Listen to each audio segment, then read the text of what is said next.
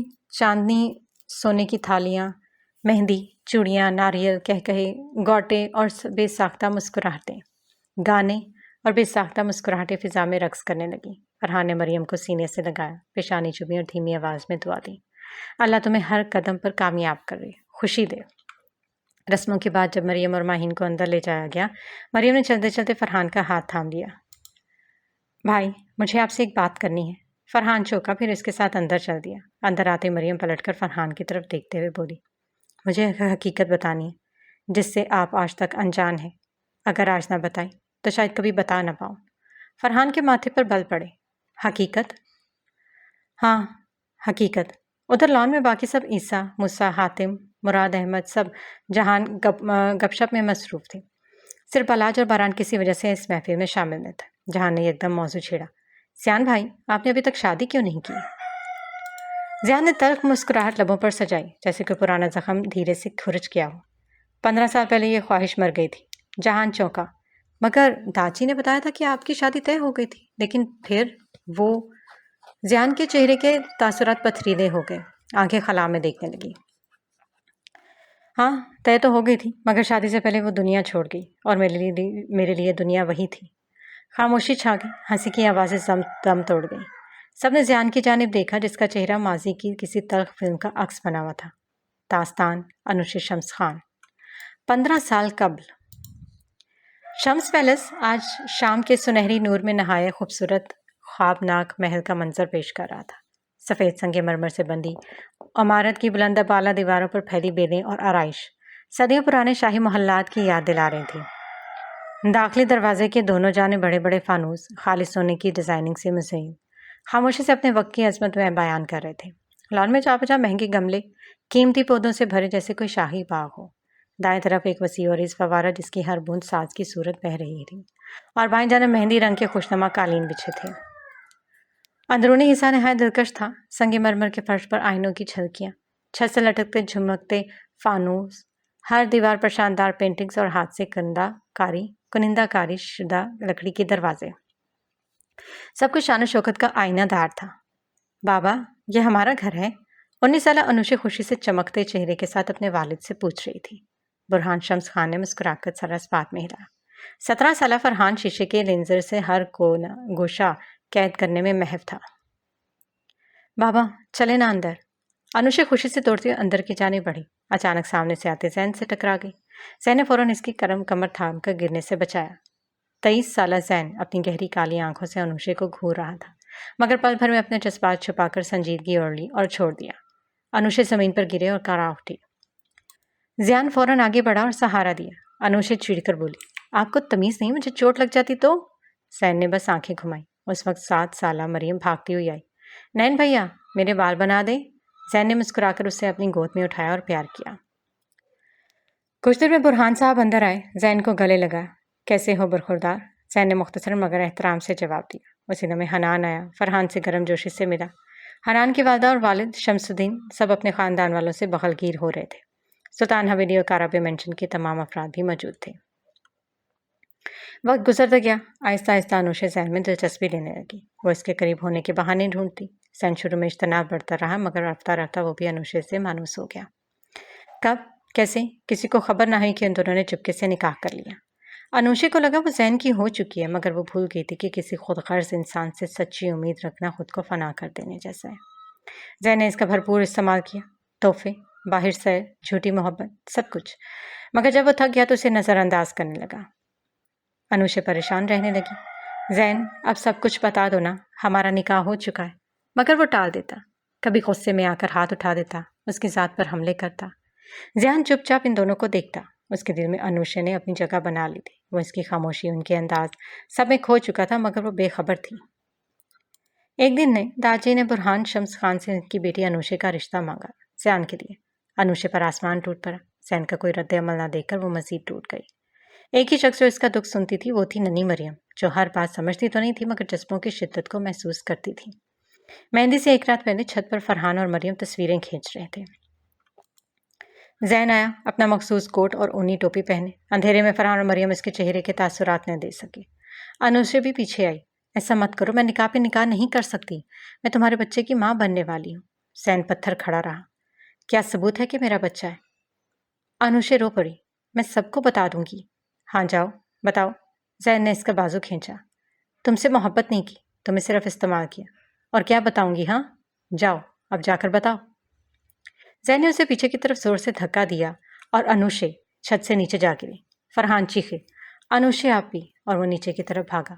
مریم زین کے سامنے کھڑی ساکت اور اس کے شکنجے میں۔ انوشے کے لاش جیسے پورے شمس پیرس کو ساکت کر گئی۔ زین ملک سے فرار ہو گیا۔ زیان کا دل جس میں وہ انوشے کے لیے خواب سجائے بیٹھا تھا ہمیشہ کے لیے ویران ہو گیا۔ زین کے انتقام کی آگ ٹھنڈی نہ ہوئی۔ اس نے بعد میں دوبارہ حملہ کروا کر برہان شمس خان اور اس کی بیوی کو مروا دیا۔ حنان، ماہین، اشال و مریم کو ابا حضور حویلی لے آئے اور فرحان کو ملک کے باہر دوبارہ بھجوا دیا گیا۔ ماضی کا عکس ہٹ چکا تھا۔ زیان کا چہرہ انوشے کی یاد میں تر ہو چکا تھا اور وہاں بیٹھے ان ساروں کے دل بھی رنجیدہ ہو گئے تھے۔